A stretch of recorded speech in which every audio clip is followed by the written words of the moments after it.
Get it rolling.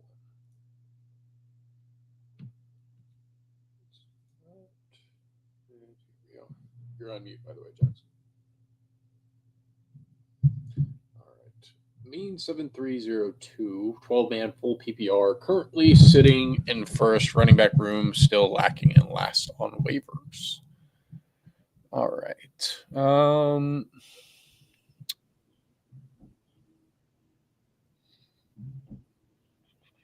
I don't think you need Tez Johnson. I don't think you need Luther Burton, realistically. If you're trying to chase the running backs upside, would be a fine little spot start if he's available. Bam Knight doesn't look bad either. But those are really kind of the plays that you're going for off of waivers. I'm honestly fine dropping Golden at this point, considering the receiving room is about to be extremely crowded and taking a few more swings there as well. But in general, like this is a really sick team. I think Ja'Cory Cross merits in for better days. Yeah, it's really about it. You can be flexing AJ Brown most weeks and feel fine with it. Yeah, very strong team. Yeah. All right. On to the next one. Picking up T-Law off waivers for Fields. I prefer J.J. McCarthy, but that is just my 2 cents. I've got, let's see here. We got Dobbins, Dowdle, T-Mac, Waddle, Ingram, Shakir. Definitely need a different tight end if we can.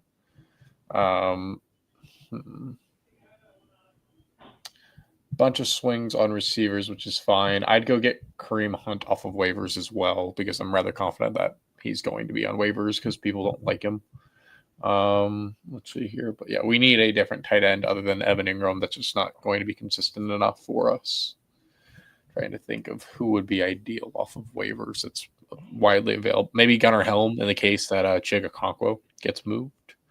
There usually is a few odd tight ends that are just available on waivers. So biggest thing. Like a Cade Otton is good while these Bucks injuries are happening. He's probably on waivers in a lot of leagues. Same with, Theo might still be around too. Yeah, like in my league, I see that both Hunter Henry and Dalton Kincaid are somehow available, and that's because people have to make like tough roster decisions. So I would check and see if any one of those are available over Evan Ingram, but that's like the only thing that I would be changing here. Alrighty, on to the next one. Rocky's Revenge, Guillotine League, and getting the tougher parts. You love your wide receiver and feel safe there with buys and injuries. You need 2 running backs to start in a second for QB for this week. I have the most fab left and can get. I need to do a Guillotine League. These just honestly seem like so much fun. Yeah, they sound fun. I feel like Kamani Vidal is the guy that you want. And, well, obviously, if you can get Gibbs, that's probably the most ideal. Yeah, I don't know. I would just kind of throw like point per dollar wise. I think Bam Knight, because I doubt Trey Benson's going to be active this week, is like a really good spot start. I think Ramondre Stevenson's an ugly good play as well. Kamani Vidal is just somebody that I think I'm just going to make like a lock in pretty much every lineup I can this weekend, just because like they're going against Tennessee. It should be a blowout. I would be surprised if he doesn't have 100 yards, especially with Joe Alt back. Tyrone Tracy, definitely a good argument for him to be undervalued there. Don't mind him one bit. I just don't know like how much money I would mostly recommend allocating, if that makes sense. Flyer on another QB with a decent. Yeah, I think that's fine. Like, I think Drake May, you're just kind of chill rocking with him. You can make an argument for like McCarthy, but he's not going to have like the team total that you realistically want. Herbert's cool, but that game's probably just going to be a massive run script. I don't know. Like, that's my general thoughts on the running back room. I like a lot of the options that are there. There's some really good win now options, which in Guillotine leagues, I feel like is the true priority. So yeah, I mean, get Gibbs if you can. Rigonato's going to get more touches, but I really like the options that are available here because those are all guys I'm looking at right now. Bam Knight, Ramondre, Tyrone, and Kamani have all been guys I've been trying to figure out like who's the weird player that gets there. So that's how I navigate it, I guess. All right, on to the next one. BB just got offered Danny Dimes for either Keenan and Garrett Wilson. Let's see here. Keenan, I'm confused by the verbiage, but I would prefer to theoretically be on the Garrett Wilson side of that deal. I would be fine trading Keenan for Danny Dimes. Yeah, that's fine. You're the one getting Jones, so that feels fine. I'm shocked those are equal tier players, but I guess that's the reality we're in right now. Yeah. I don't know. This team looks sick, dude. I don't really have anything to kind of say on this. In theory, you might want like a different flex in the future, but That could be there's Garrett in a week or two. That's kind of my thought too. Like, I don't know, Tony Pollard could get moved ahead of the deadline, and all of a sudden he's a great flex. Like, I know, really solid team. I don't really have anything crazy to say here, mate. All right. Zook, 6-2 record, tied for top team in your league. Hell yeah. 12-man, half PPR, just look for a potential flex upgrade. Right on. All right. Well, I definitely see why you're at the top. You've got a really cracked lineup there. I don't know. I feel rather confident in this lineup as is. I don't really know what I would change outside of like maybe like taking some different flyers off of like instead of like Tez and Alec Pierce and Josh Downs, maybe go after like Brashard Smith and Kareem Hunt off of waivers or something like that. Like you just Warren already had his bye week too, right? I'm pretty sure. No. Oh no. Like it is too many weeks. Who'd y'all trade Sutton for Devontae Adams, even though you have Puka? I'm fine having Devontae Adams as well. They're like similar values realistically. They're going to be rotating points a lot. I mean, if you want to just diversify, you'd probably keep Sutton, but go either way. Sutton's performance has been kind of random recently. He doesn't really have that super high floor that he was known for last year. It is Troy Franklin's world now. Yeah, no, I mean, this team's sick too. Like, there's not really anything I can say when you have the little starting three of Jason, Puka, and Gibbs alone, and that's not even getting to like Warren.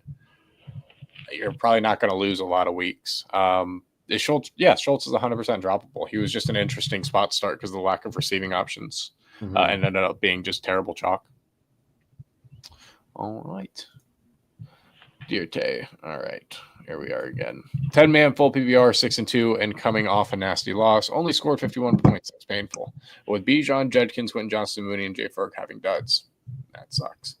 Only picked up and started Mooney because you saw London was out. Yeah, I mean, I told a lot of people start Mooney for that exact same reasoning. Start advice is time to bench Caleb and start Darnold. Going to drop Mooney for either Tracy Jr., Tajay, Booty, Franklin, or maybe DK or Tyler Johnson. The latter two scare me because of the QB situation. You need this step this week away, so any advice is greatly appreciated. Much love. Tyrone Tracy, easily. Yeah, Tyrone Tracy's a great pickup. Caleb Williams, I think, is great this week. I just completely missed on that call last week. I didn't read enough into the defense with them getting Roquan Smith back, so that's on me. Aside from that, though, of those guys, I would go Tracy, then Franklin, then Boutte, then DK, then Tajay, then Tyler Johnson, I think. Yeah. And I'm trying to think of like what roster adjustments you would make out of this week, and realistically, there's none. I'd be pretty confident with this roster for the most part this week, aside from Quentin Johnston. I think if you get Tracy, I'd be fine starting Tracy over Ferguson. Yeah. I'm just trying to think of like who could he, because the problem is the receiving room in terms of feeling confident with that. We'll have Nico in there. I just don't like that. I mean, it's not a great matchup, but like you could start him over Quentin Johnston easily. Yeah, and then, McLaurin, who knows what that guy's up to these days. That might be a situation where you package some stuff and try to trade for another receiver because your running backs are good. You have two good tight ends. You could try to trade like Ferg and McLaurin or Ferg and Woody Marks or something for a better receiver, maybe. Yeah, I mean, you kind of want Jacoby to get traded as well. That would help you.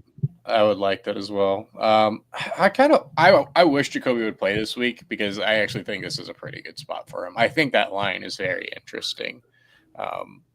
I don't know. I will say this. I've been trying to find rookie autos of your guy, JJ McCarthy, Grant. The slander has gotten out of hand. He's played in like 2 games, and one of them he was good. It's just the most recent one he was not good, and then people are like, "Oh, he's dead."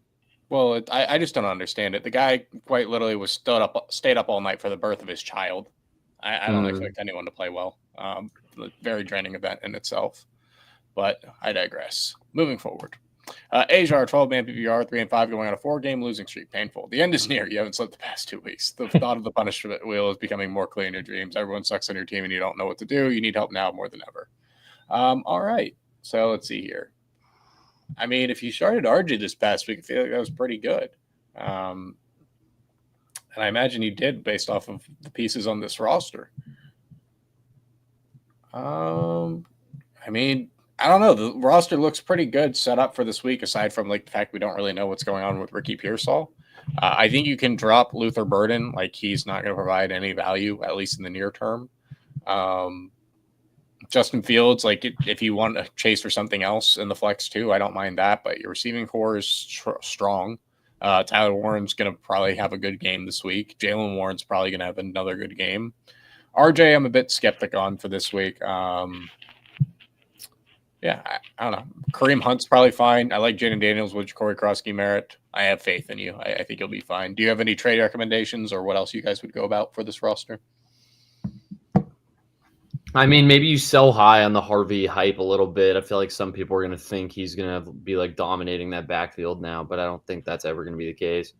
Other than that, your bench doesn't really have anyone that's performed well enough to trade. So you kind of have to just survive until the inevitable run in the losers bracket of the playoffs or something for now. But I mean, you have guys coming back where I think your team's pretty good. You're just running backs, or you're going to have like some random pop weeks and pick the right one of those 4 guys to start. All right. On to the next one.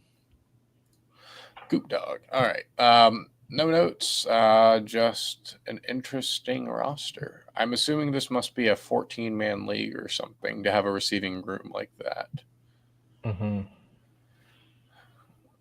No, you just ended up in this situation due to injuries and bye-week variance, so that is painful. Yeah, I mean, once you get Puka back along with the rest of your receivers, it should be a much better team. Scatabo, unfortunately, he's gone. So, like, Grant's been emphasizing prioritize Tyrone Tracy. Tony Pollard's bleh.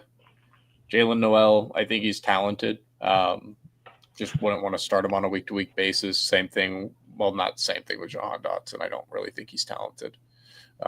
Keon Coleman, don't think he's talented. Yeah, I mean, this just sucks. I'm not going to lie. This is definitely the most flex week roster I've ever seen in my life. Yeah, I don't really have any notes outside of I'm happy that you're going to be getting players back and that, like, you need to hit the waiver wire. Like, I would be dropping Dalton Schultz. I'd drop Cam Scatabo. I'd pretty much drop almost your whole entire, like, what you have starting here, to be honest. Yeah, all of them, except for Mason Taylor. Get them all out of there. Like, Bo Nix is fine. Pollard's fine. Taylor's fine. But aside from that, like, just, yeah, clean house and get more new stuff off waivers. Yeah, that's the only thing I can offer there. This guy had to have – actually, I don't know. Never mind. It's not bad because it's just like you can tell the injuries and buys ended up like screwing this. But, like, yeah, you just got to go get new pieces off the waiver wire for this week. Bam Knight would be a great option if he's on there. Starting Schultz over Fannon's was tough. Yeah. I mean, I would have made that advice, though, based off the situation. So that's on me. But, yeah, all right, on to the next one. Coop Dog, number 2, Justin Fields, Saquon. All right, so this roster looks a little bit more healthy. Yeah, I mean, I don't know. Well, I can see why we sat Kamani Vidal, I guess. Waddle's got to be in there. Yeah, I mean, this team's really strong.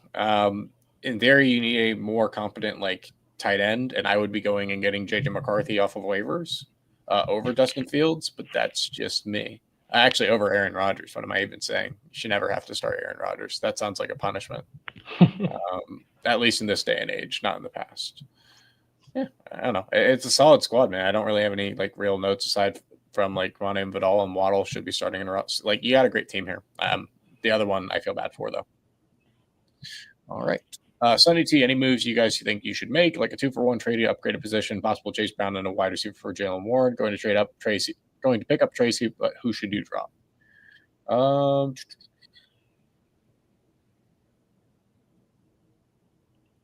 Spears. Yeah, I guess Spears. Like,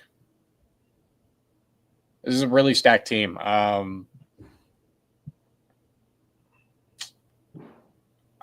I don't really like the 2-for-1s that you would have to do because of like all the great pieces that you do have on this roster. I'd rather just kind of do like an elite 1-for-1 asset or something like that, like maybe like Marv or T-Mac plus a running back to trade a 2-for-1. But like that's really all I could kind of offer, if that makes sense. Yeah, I mean the 2-for-1s are kind of what you gotta do to upgrade this. But I would assume this is a smaller league potentially. I wouldn't say there's a specific receiver I'm trying to drop burden for. I'd say that there's more running backs that I'm chasing on the waiver wire in reference to him. All right, on to the next one here. Baby Pluto, 12-team, double flex, PPR 11-5 record, league median, one or Slayton worth a claim or add Tootin. Also, trades you should make. Yeah, I mean, I'd get Tootin ahead of the bye. That would be a priority for me. Make sure that he's on your roster just in case like he does have a breakout post bye. I do like that's Slayton likely. play. I think it's got more life to it than majority of the market's giving it credit for, but only time's going to tell this weekend. I would still lean on ETN being the favorite, at least for now. Yeah. But Slayton's a fun play. You just don't really need him on this team. I think you should drop Christian Watson probably. If you're trying to pick up Tootin or something, that's probably the slot that I would look at. I'd just get rid of Higgins or Flacco. One of those seems less valuable. But yeah, I think that's all we have for today. It's a little bit shorter. Indeed. Makes sense as we're getting a little bit more into the season. So appreciate you all. Subscribe if you haven't already. And until next time, peace, y'all. Peace.